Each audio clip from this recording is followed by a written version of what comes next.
Right now, we have the latest updates on an overnight gas leak in Beloit that caused an evacuation. And hippie Christmas, hobo Christmas, or simply moving days is one of the busiest times of year for both students and the Madison Streets Division. What you should know if you're moving or if you're a prospective dumpster diver. From the Channel3000.com Alert Center, this is News 3 Now This Morning. Christina Laurie starting our 6 o'clock hour off talking about dumpster divers. Tips for dumpster divers. Love it. Love it. Favorite. I'm paying attention. You know I'm paying attention. Good morning, folks, by the way, and thanks for joining us on this Wednesday, August 7th. Not a bad morning to go dumpster diving. No, not at all. If there ever was. Is there a bad morning? I don't Never. know. I don't know. But we have great weather conditions this morning. Once again, starting with clear skies. Sun is up this morning. Skies are clear. We'll have lots of sun through the day. There is a little bit of fog to tell you about through the Wisconsin River Valley, but it's not a widespread issue this morning. Temperatures are actually a little bit cooler than they have been the last couple of mornings. We're down to 62 here in Madison, a few 50s on the map even. We have 59 in Watertown and 59 in Camp Douglas. Temps should warm quickly today, though. Already back into the low 80s by lunchtime, topping at 84. Still a bit of humidity hanging around today, but that humidity leaves us tomorrow. Here's a look at your traffic maps. We'll see what's happening on the roads in and around Madison. So far, so good. No major accidents to tell you about. Just a few brake lights showing up on Stoughton Road and the Beltline as it gets a little busier there. That's typical for this time of the day. Travel times into Madison, though, still looking normal. You're going at posted speeds. Overall, smooth sailing for traffic and weather. That's true. Right now it is. Love to hear that. Thank you, Hattie. You're welcome. We are tracking some breaking news into the Channel 3000 Alert Center this morning. Residents in Beloit are allowed to return back to their homes after a gas leak forced them to evacuate overnight. Officers tell us a crash caused that gas leak just before midnight. 2 cars hit a high-pressure gas meter in that crash. A number of homes in the area of Park and Wisconsin Avenues, as well as Cleary Street, had to be evacuated, though police do say everyone should be back home this morning. Dozens of homes also lost power while Alliant looked into the problem, but the lights are back on at this hour.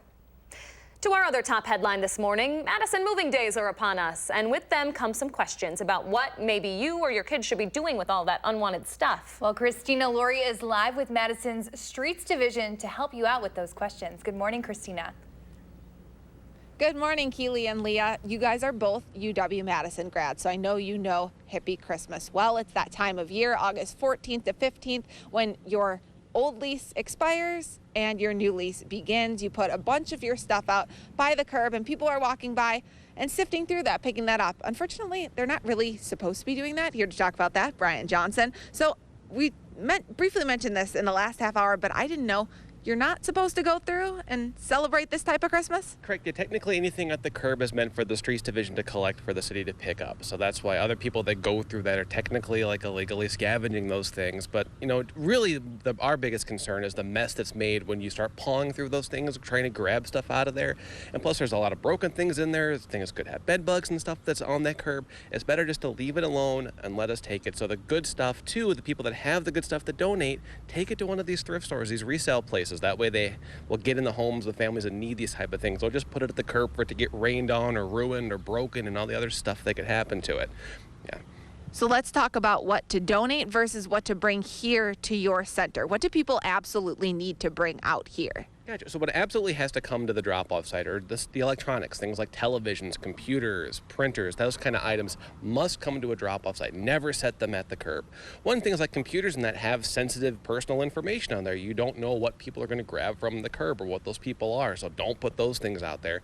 And things like television, that there's hazardous material in a lot of these things. Those old tube TVs have lead in them.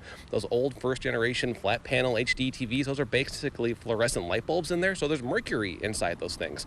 You set those at the curb, they have a likelihood of getting broken because people trying to scavenge the stuff inside of them or just people being jerks and kicking the screens in. So don't put them at the curb. You got to bring them to the drop-off site or some other reputable recycler so they can be handled the right way. Go ahead. We're almost out of time, but what would you say to anyone? They're already through the frustrating time of moving. They're really busy. They don't necessarily want to rearrange everything in a nice pile by the curb. What would you say to that person? Well, every little bit helps because this is a super stressful time for everybody down there because these are these narrow streets with lots of traffic, lots of parked cars. Our vehicles are down there too. The neater the piles, the faster we can pick that stuff up and get out of everybody's way. So that little bit of extra effort will go a long way, and we'll be super appreciative of doing that. Thank you so much for talking to us, Brian. And Keely and Leah, I promised you that I would show you what I picked up last year during Hippie Christmas. I felt like this stuff was kind of safe. I'm getting a mean look from Brian Johnson. I got this nice festive fall plate and this paper plate holder. I mean, I felt like it was pretty safe. I looked with my eyes like my mom taught me. And I just kind of like picked it off like I was playing Jenga. I didn't disrupt anything else, I promise. Oh my God, Christina, I feel like, yeah, we're telling people not to do this, but you're kind of saying, hey, you can get some gorgeous things. No, I mean, and Leah knows this well. Leah, you stopped in Leah's apartment. She has refurbished some pretty amazing things that you found during that. Yeah, but holiday. Go big or go home. I'm not taking a plate. I'm taking some furniture, No, Christina. Leah brings like a huge Leah puts chair. me to shame. Yeah. All right. Well, good advice. Thank you so much, Christina. All right. New this morning, President Trump is picking a Twitter fight ahead of his visit to El Paso with the former representative of that city, Beto O'Rourke. O'Rourke says he will forego meeting with the president, instead choosing to join demonstrators with El Paso Strong. On Twitter overnight, President Trump told O'Rourke to, quote, be quiet, and called him out for using a, quote, phony name to indicate Hispanic heritage. Then, an hour later, Beto responded, saying it was Trump's racism that inspired the shooting in his hometown.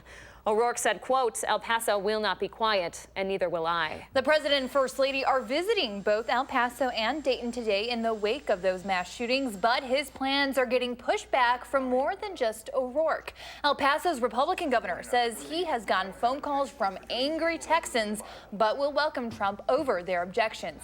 And Dayton's Democratic mayor says she will also welcome the president as well as anyone protesting him. As a result of those mass shootings, two countries are now issuing travel warnings for anyone planning a trip to the U.S. Both Venezuela and Uruguay are warning their residents about violence and hate crimes in America. The U.S. Department of Defense says Venezuela is one of 13 countries in the world with the highest travel advisory, a level 4 do not travel warning. Uruguay, meanwhile, is listed as a level 2, which means exercise increased caution. The FBI is opening a domestic terrorism investigation into the shooting that killed 3 and injured 13 others at a popular California food festival. The 19-year-old gunman fatally shot 3 people, including 2 children, with a Romanian-made AK-47 style rifle before turning that gun on himself. The FBI says it found a target list made by the gunman. Through the digital media examinations and analysis, we find what we believe are targets of interest of this individual. And as I said, they are religious, they are government, they are political parties, both sides of the House. So there again, it's a fractured interest in targets. There was nothing that was all one side or the other. In the wake of 3 mass shootings just last week, Governor Evers will meet with Republican legislative leaders to talk about a pair of gun control measures. A spokesperson says the governor called both Assembly Speaker Robin Vos and Senate Majority Leader Scott Fitzgerald Monday night to talk about the issue, all of whom agreed to meet next week. Anyone who's experienced trauma or racism in the past can be triggered by these recent mass shootings. A Dane County official is calling attention to the lasting mental health impacts following events around the country and closer to home. Dane County Board Supervisor Yogesh Chavla posted on his blog about his experience at Shake the Lake fireworks show earlier this summer in hopes of drawing attention to what he calls the epidemic of gun violence happening across the country and the trauma response needed. He says that public officials need to be questioned. How can we help the community that was affected? Which nonprofits do we have who have specialists in these areas? Psychologist Dr. Lisa Baker says the recent mass shootings in Dayton and El Paso can have an even deeper impact than shootings on a smaller scale because those were targeted at specific groups of people from a place of hate. Ripple effects can happen to people not directly targeted, and it can be anything from fear, anxiety, to compassion for the people affected. When people relate to or see themselves like the victims because of some characteristics or backgrounds or because they're in a targeted group, we're more likely to see secondary trauma symptoms. Dr. Baker says people may watch more TV and media in hopes of trying to make sense of these shootings, but she says because the events are so senseless, that can actually make symptoms much worse. So she recommends taking breaks of images from the shootings. And then anyone who feels triggered by these shooting events can call the crime response team at the Dane County District Attorney's Office. The mayor of Madison is hoping to change the way police handle mental health calls, especially as they relate to race.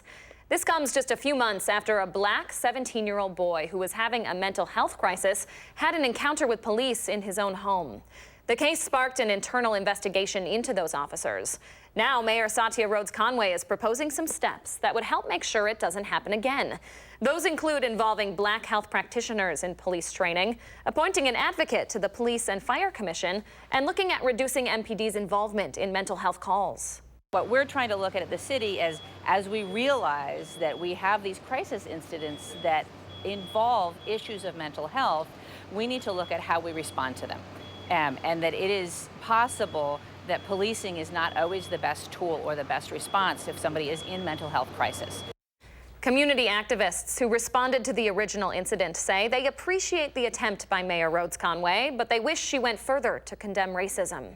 Police Chief Mike Koval says her ideas are worthy of future review and collaboration, but he says he has concerns about using a current investigation to point to urgency for change in his department. More local news now. Former Badger player Quintez Cephas is awaiting a decision from UW-Madison after asking to be readmitted. Cephas had been expelled from the school and suspended from the team following sexual assault allegations that were brought against him last year.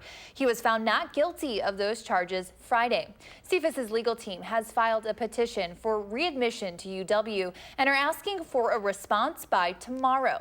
University officials say the chancellor reviews such requests based on applicable laws and policies, and the timeline on decisions is based entirely on how complex the case is.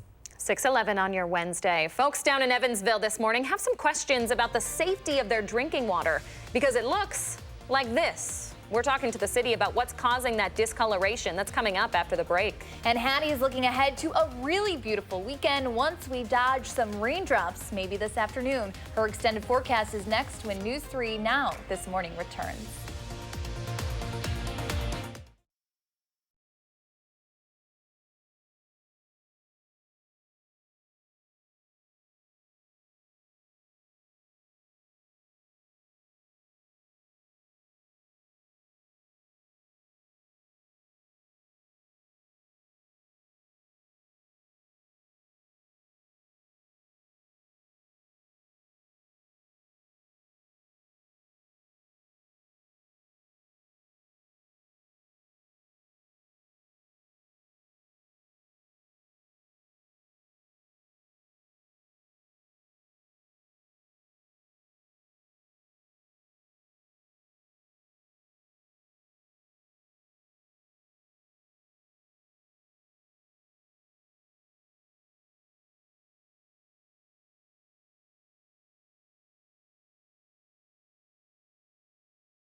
Good morning from the News 3 First Alert Weather Center. Yesterday's highs were in the 80s. We're going to be right back there today, maybe a couple of degrees warmer than what we had yesterday. Sunshine is in the forecast today. We did have just an isolated shower thunderstorm pop up late yesterday west of Madison. You can see that little bit of precipitation accumulation in southern Wisconsin, but for the most part, the state was dry. This morning, watching some showers and isolated thunderstorms roll through northern Wisconsin. Looks like they continue to weaken as they track eastward. Not a whole lot developing around here just yet, but as a cold front moves through, there is a chance for some showers and thunderstorms a little bit later on today. Now, as far as severe weather, there is a slight risk for northern and central Wisconsin. Generally, that slight risk area has been shifted northward just a little bit, though, over the last 24 hours. Looking like the best dynamics and all those upper level features in place for severe weather across central Wisconsin, not so much here in the southern part of the state. But we'll watch those storms as they move in a little bit later on.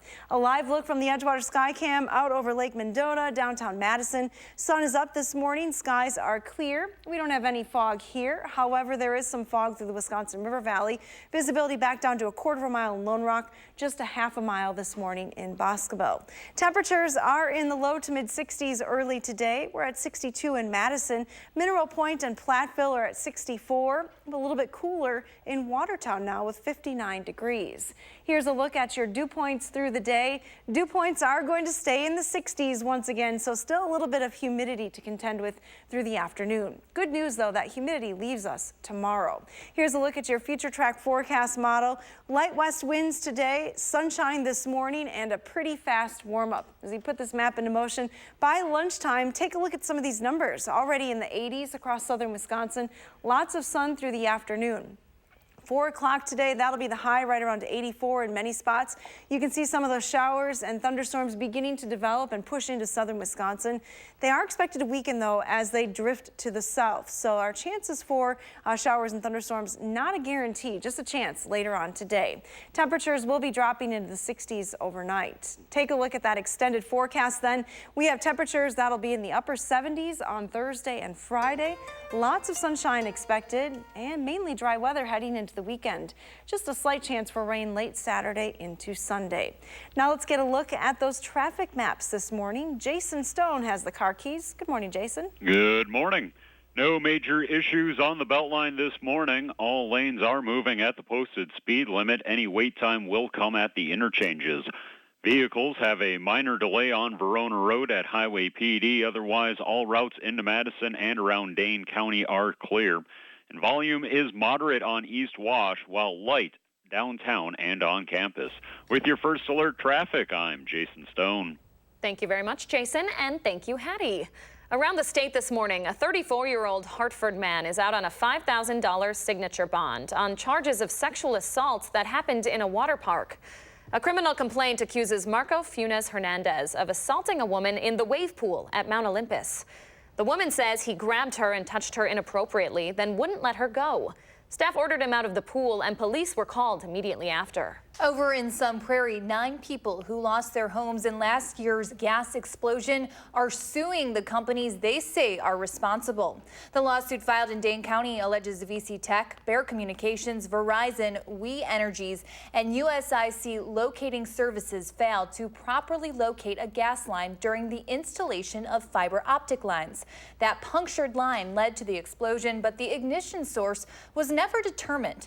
No criminal charges were filed as a result of this incident, which killed firefighter Captain Corey Barr. Hundreds of people in the city of Evansville are dealing with brown-colored water this morning, but the city says you can still drink and cook with it. Some viewers have shared their concerns with us about the color of the water, and while the city says it's harmless and it won't last long, some residents are saying it's still unacceptable. We pay a lot of money for our utilities in Evansville, and I just think that we should be getting clear water.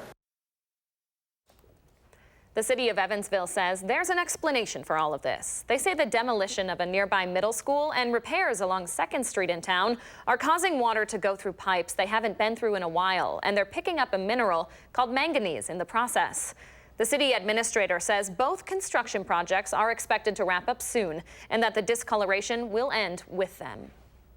All right, 6:20 on your Wednesday. School doesn't start back up for a couple of weeks, but that doesn't mean it's too early to start getting ready for the upcoming semester.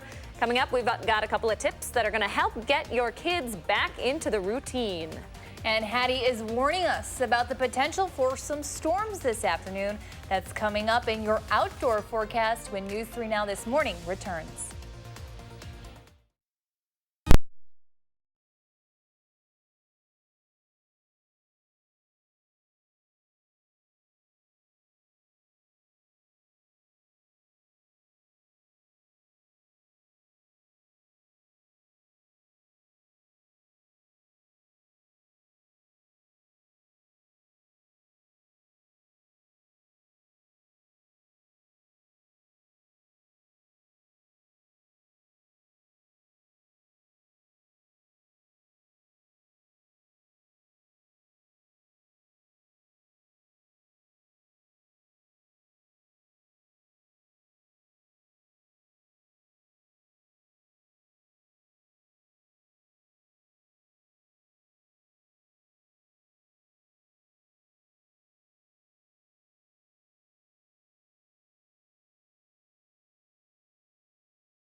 Welcome back on your Wednesday morning. You're waking up to a great pool morning at least, huh? Yeah, I feel like we've had a lot of great pool days this summer. Today, another one of them.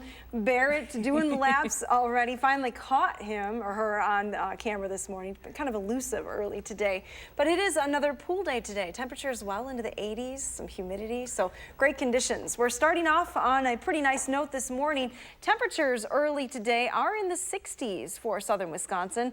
Let's take a look at those graphics. We'll see what is happening here across southern Wisconsin. If we can put our weather graphics into the monitor. I know it's really fun to watch the polar bear, but not going to get a lot of weather information from that camera shot. Temperatures starting in the 60s this morning, climbing to highs in the mid-80s this afternoon. Let's see if we can go back over here and see what's wrong with these graphics. Maybe this will help. There we go. We'll try and show you what's happening. Satellite and radar showing you clear skies early today. Lots of sunshine early on. The good news is that temperatures will warm pretty quickly. Here are those current 62 in Madison, down to 59 right now in Watertown. Mineral Point is at 63 degrees, but our temperatures as you head out the door already into the 80s by lunchtime. So a pretty fast warm up today. We'll climb back into the mid 80s later on this afternoon. Should stay dry through at least 5 o'clock here in southern Wisconsin. After that, there will be a chance for a few showers or thunderstorms. Lower humidity is expected tomorrow. All right, thanks so much, Hattie. Well, if you have walked through the aisles of a grocery store lately, you've probably noticed the sunscreen and pool floats have been replaced by school supplies. That makes me kind of sad. It is officially that time of year again. Already, Madison area students are just a few weeks away from the start of a new school year. So we are talking this morning about the 3 things you can start doing today to set them up for success. So let's start with the subject us early risers are most, or rather least familiar with. Certainly. According to the Children's Hospital of Wisconsin and Mission Healthy, sleep is the most important thing that you can get for your kids. Having a regular sleep schedule, very, very important, especially as they're growing up. Now, in the weeks leading up to the new school year, try moving up your child's bedtime, but just a couple of minutes each day. That'll make it easier on them and you. No more bedtime fights. Remember, children ages 6 to 11 should get 10 to 11 hours of sleep each night, while teens should get at least 9 hours. Second thing you should be focusing on, time to get your kids' nutrition on track. Cut the cereal and breakfast bars, maybe swap them out for nutritionally dense foods like eggs, fresh fruit, and milk. And finally, sit down with your kid today and plan. Talk in advance about grades, homework, reading time, and after-school activities, and come up with a general schedule. With younger kids, you can even walk through their daily routine and show them what it might look like. The bottom line, try to remember what life was like in their shoes. A new school year can be kind of scary and cause some anxiety. Let them know those feelings are okay. Plus, make sure they're getting enough sleep, eating well, and planning now. It might help your whole family ease that stress. Some good tips there. Absolutely. Sleep, eating well, everything. Kind of rules that everyone can follow, but especially those kiddos. Exactly. You and I are following those as well. We are. We try. 6:26 your time on this Wednesday. We are starting out our 6:30 half hour with the top 3 things you need to know to start your Wednesday. That's next. And Hattie is keeping an eye on weather and traffic as you head out the door. Stay with us. News 3 Now This Morning is back after the break. Kids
From the Channel3000.com Alert Center, this is News 3 Now this morning. Good morning, folks, and thanks for waking up with us on News 3 Now this morning on this Wednesday, August 7th. Looking like a beautiful, beautiful start to the day. Hattie is tracking some storms, though, for the afternoon. But first, here are 3 things you need to know as you begin your day. Breaking overnight into the Channel 3000 Alert Center, Beloit residents are finally able to return to their homes this morning after a gas leak forced them to evacuate late last night. The leak was caused by an accident involving 2 vehicles just before midnight. A high-pressure gas meter was damaged when a vehicle collided into it. Luckily, Alliance says the leak wasn't significant since the gas went straight up into the air and immediately dissipated. Residents were displaced for about 3 hours and were able to go to Beloit College as an evacuation site. The second story we're following this morning, President Trump up early this morning, still tweeting after a fight on the social media platform overnight with Beto O'Rourke. President Trump told the former El Paso congressman to be quiet and called him out for using a, quote, phony name to indicate Hispanic heritage. An hour later, Beto responded, saying it was Trump's racism that inspired the shooting in his hometown. Closer to home, the third story we're monitoring, former Badger player Quintez Cephas is awaiting a decision from UW-Madison after asking to be readmitted there. Cephas had been expelled and suspended from the football team following sexual assault allegations that were brought against him last year. He was found not guilty of those charges on Friday. Cephas's legal team has filed a petition for readmission to UW and are asking for a response by tomorrow. University officials say the chancellor reviews such requests based on applicable laws and policies, and the timeline on decisions is based on how complex the case is. Those are the top 3 things you should know on your Wednesday. Hattie has the top things you need to know traffic and weather-wise. Hi, Hattie. Good morning. We have a nice quiet start to the day today. A live look from the Edgewater Skycam showing you sunshine on downtown Madison, out over Lake Mendota. Pretty quiet start as well. We have a great day coming up. Temperatures in the low 60s in most spots this morning, but we'll see a nice climb into the mid 80s later on this afternoon. There is a chance for some showers and thunderstorms to move in here later on. We'll talk about the risk for severe weather in more detail coming up in Maine weather. But right now, let's get you up to date on those traffic maps. Still some brake lights showing up on the Beltline right around Stoughton Road. No other issues to report right now. Looks like you're a little bit slower than normal northbound on Verona Road as you head towards the Beltline. Just adding a couple of extra minutes right now. And that's your first alert traffic. Thank you very much, Hattie. 6:33 on your Wednesday. The city of Madison wants to make sure you're helping to keep the streets clean as we come upon moving days downtown this month. And last year, the city says more than 1 million pounds of unwanted items ended up in the landfill from this event. Christina Laurie is live this morning to talk about how we can help cut that number down this year. Good morning, Christina. Good morning. So us Madisonians affectionately refer to this moving day period as Hippie Christmas, and I'm not above it myself. Last year I picked up this nice fall-themed plate and this paper plate holder, but you're actually not supposed to go picking up stuff by the curb because it makes things a lot more difficult for the Madison City Streets Division. Here to talk about that again, Brian Johnson. Thank you so much for spending the morning with us. Oh, you're welcome. Thanks for coming out. So what should people know if they are moving this time of year? Well, really, if they are moving this time of year, first donate the usable items that you have, the couches, chairs, other furniture that has a second life. Take those to one of the dozen thrift stores around here. Even call them. They can come to your house and pick it up. Option 2, if the stuff that you can't get rid of, follow those collection rules for us. Anything you set on that little terrace area, the space between the sidewalk and the curb, that's meant for the streets division to pick up, and make those piles nice and neat, because the faster we can pick up the stuff, the easier our collections are. We'll get out of everybody's way that much faster, because downtown is pretty stressful this time of year with all the parked cars and moving vans and our vehicles down there too. So the neater the piles, the faster we can move, and we'll get out of everybody's hair that way. And other thing, just doing other things right, only putting recyclables in the recycling cart, bringing the things to the drop-off site that must come to the drop-off site, like your electronics and televisions and things like that. And yeah, just follow the rules, be it safe, and be neat, and we'll make it through okay. For people who aren't moving and might be some dumpster divers, what should they know about the next few days? Yeah, don't do it, for one, because you don't know what's at the curb. Most of the stuff's on the curbs should be garbage. That's why it's there in the first place. The stuff could have been rained on or broken or have bed bugs or who knows what with it. And plus, going through the stuff at the curb just creates more of a mess for our guys, which means we have to pick those things even more slowly, which means we're in the way more. It just creates more of the stress and chaos downtown.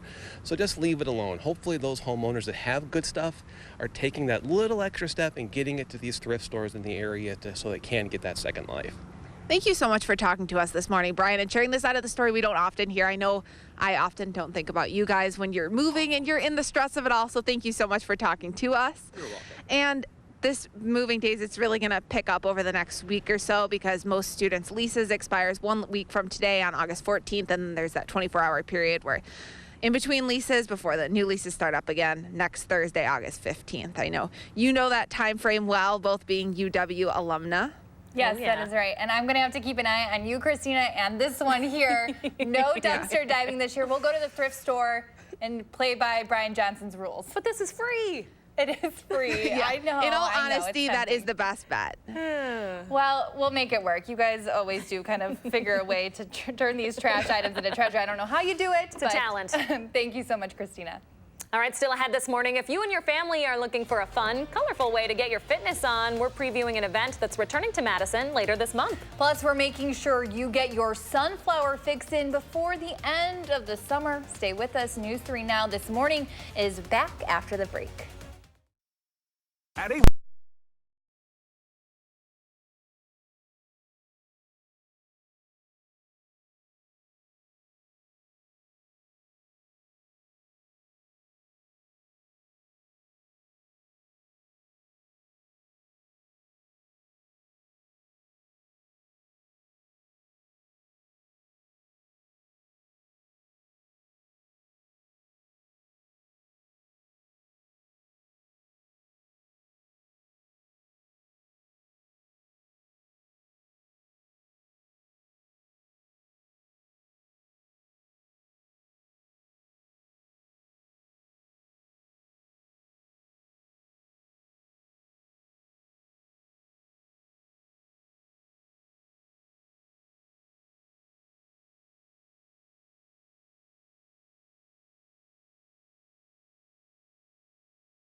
So we always ask you to share your morning with us here on the program. And Linda sent in this beautiful photo she caught of a deer in the wilderness. Cute little guy peeking out there from the flowers. Boy, we were talking earlier, Keely. We see a lot of deer outside the station here, but it's really hard to get a photo of them. Yeah, this is very impressive to capture this. We're very impressed, Linda. Thanks so much for sharing. And what does your morning look like? You can take a picture and post it on the Channel 3000 Facebook page or on Twitter using the hashtag MyNews3Morning. We will share our favorites right here on our show. All right, if you miss Sunflower Days over at the Pope Farm Conservancy, there is another chance for you to get your flower fix in. Eigster's Farm over in Stoughton is hosting its Sunflower Days this week. Any day from 10 until 5, you can check out more than 20 acres and 32 different varieties of sunflowers. The petting zoo will also be open during those hours. Admission is $7 a person. Sunflower Days runs through the 11th. And now is your chance to sign up in the Madison Color Run for the 4th year. You'll have a chance to do the, quote, happiest 5K on the planet, and it features a double color zone, and you can run through the rainbow finish line. The 5K will take place on Saturday, August 24th at the Alliant Energy Center. The price to run is anywhere from $15 to $55, and prices do increase as we get closer to the event. Are you going to do it with me, Lee? Oh yeah, we're signing up later today. Sounds good. So if you're running today, you might be dodging some raindrops later on. Hattie's telling us when exactly we might see some storms pop up on your Wednesday. That's coming up after the break.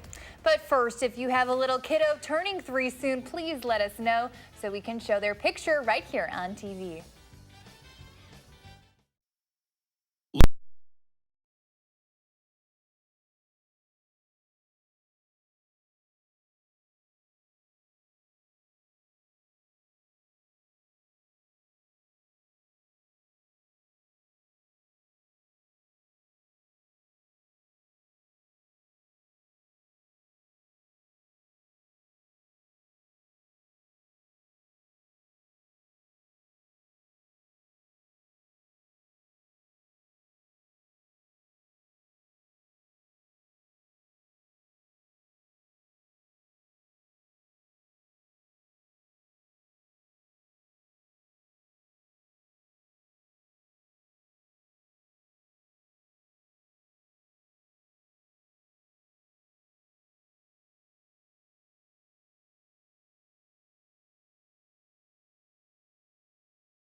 Welcome back on your Wednesday morning. Not a cloud in the sky in sight as we take a peek outside this morning. It is gorgeous. Look at that Wisconsin summer sunrise. Stunning. Take it in because you know it's not going to last for long. Soon. No. Hattie, you are also tracking some storms for this afternoon, is that right? Yeah, there is the potential for some severe weather across the region. Let's take a look at the severe weather outlook issued by the Storm Prediction Center. That slight risk area has been shifted a little bit further to the north over the last 24 hours. So now mainly north of Madison through central and northern Wisconsin. That's where the best chance for severe weather would be later on. And then further off to the south and west, south of Omaha. But for us here in southern Wisconsin, we'll still see a chance for a shower or thunderstorm later on today. Current thinking is that this will occur a little bit later on. So with those storms moving in after 5 p.m., the chance for severe weather is a little bit lower here. Nothing imminent right now. We have just some rain showers moving across northern Wisconsin. A lone lightning strike there as well. That activity has been weakening over the last couple of hours. We're watching a cold front that will be moving through. Right now it's draped across Minnesota. As it slides to the south and east, expect some showers and thunderstorms to continue to develop out and ahead of this front over the afternoon hours and then move into southern Wisconsin. All the activity, though, will likely be moving in later on and likely weakening. Now, if you are headed to the state fair today, most of the day is going to be dry. There's an isolated risk for a thunderstorm late. Otherwise, partly sunny skies, highs in the mid-80s today. If you're not a fan of humidity, maybe you want to hold off until tomorrow or Friday. Beautiful conditions with sunshine, nice warm temperatures, but low humidity expected. So great conditions weather-wise for the fair. A live look in Platteville this morning thanks to the Queen Bee Radio Skycam. Skies are mostly clear there, just a little bit of high-level cirrus cloudiness showing up at this hour. Fog has been confined to the Wisconsin River Valley, and that's still what we're seeing right now. Some improvement on that visibility in Boscobel, but still just a quarter of a mile visibility in Lone Rock. Temperatures are generally in the 60s. There's always an exception, though, and a few spots have been in the 50s this morning. Camp Douglas is still at 59. Watertown, though, back up to 60 degrees. It's 63 this morning in Janesville. Madison has been holding steady at 62 for the last couple of hours. Your future track forecast model showing you clear skies this morning. As we go through the morning hours, look for lots of sunshine and a pretty rapid warm up. Temperatures will be in the low 80s by lunchtime. And as we stop the map at 4 p.m., that's where we'll likely see our highs right around 84 degrees. Those showers and thunderstorms, though, developing out to our west, trying to push into southern Wisconsin after 4. Here in Madison, it's likely going to be much later than that. So dry through the afternoon into the early evening time frame. Those showers and thunderstorms, best likelihood to see that activity will be north of Madison as we go through the evening. Here's a look at your extended forecast then. We have temperatures that will not be quite as warm tomorrow, but still very nice. We're starting out in the low 60s, climbing to highs in the upper 70s on Thursday and Friday with lots of sunshine. 80s for the upcoming weekend. After today, our next chance for rain holds off until late Saturday into early Sunday. Here's our pet walk forecast. Oh, look at Penelope Lou in Sun Prairie. Mornings are tough. I agree. Honey. Just trying to catch a few extra Z's. She's one of those that doesn't like the humidity. Maybe. I'm going to join her this afternoon, that's for sure. I know, that looks like a nice comfy spot. Thank you very much, Hattie. You're welcome. All right, the morning sprint is up next on News 3 Now this morning. But first, here's Anthony Mason with what is up next on CBS This Morning. Good morning, Anthony.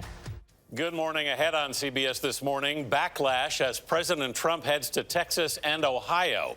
Why many of those grieving in the wake of the mass shootings say the president is not welcome. Plus, the mayor of Dayton joins us before the visit, and we'll take you for a ride on the Star Train in our series American Wonders.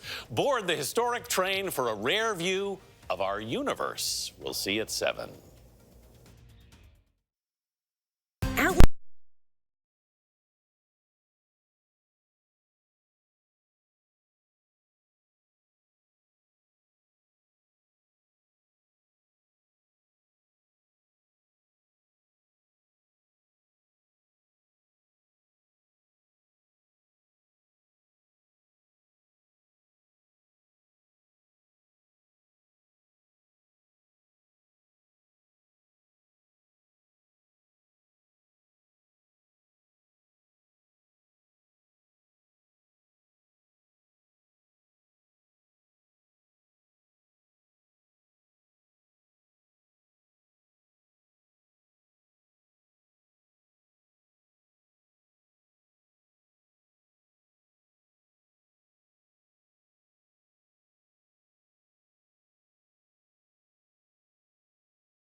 Welcome back at 6:51. This is your morning sprint as our team gets you out the door with the most local news to start your Wednesday. We begin with new photos just into the Channel 3000 Alert Center of a crash that caused a gas leak in Beloit overnight.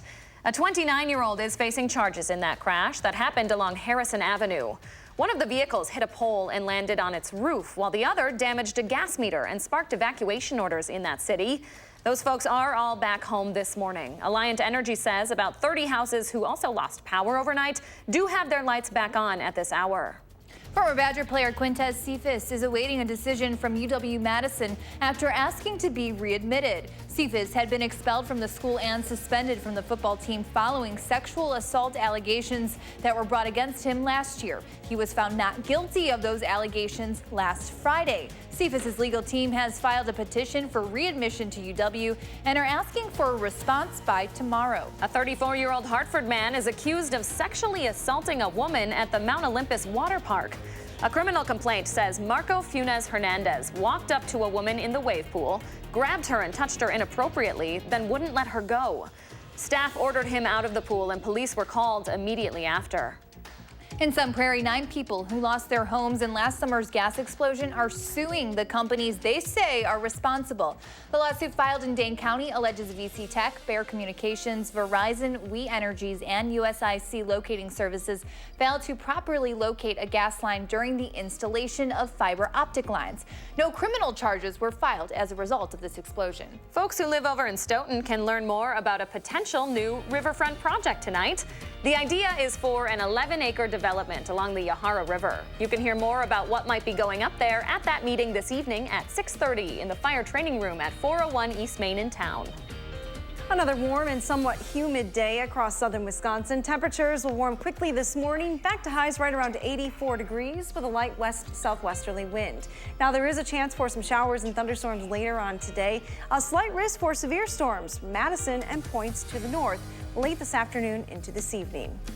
Ahead of the president's planned visit to El Paso and Dayton today, he is engaging in a Twitter battle with former El Paso Representative Beto O'Rourke. O'Rourke says he'll be joining demonstrators and community organizations at El Paso Strong and claimed it was Trump's racism that inspired the shooting in his hometown. The FBI is opening a domestic terrorism investigation into the shooting that killed 3 and injured 13 at a popular California food festival.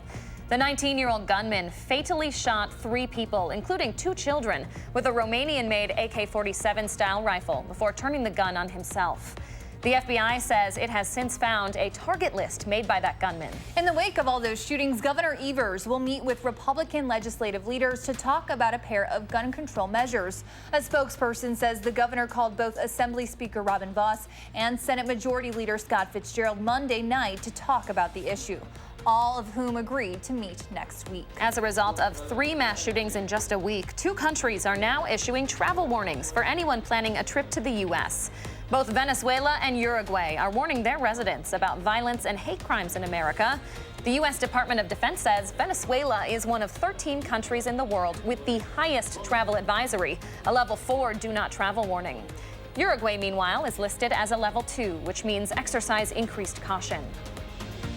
Week away from the end of last year's leasing season and the start of a new one, and that means you'll soon start seeing furniture, clothes, and who knows what else piling up along Madison curbs. Us Madisonians affectionately call this Hippie Christmas, but for the Madison Streets Division, it can be one of their busiest and most frustrating times of the year. While dumpster diving diehards sift through students' trash to find their own treasure, Moving Days routinely puts 1 million pounds of material into local landfills.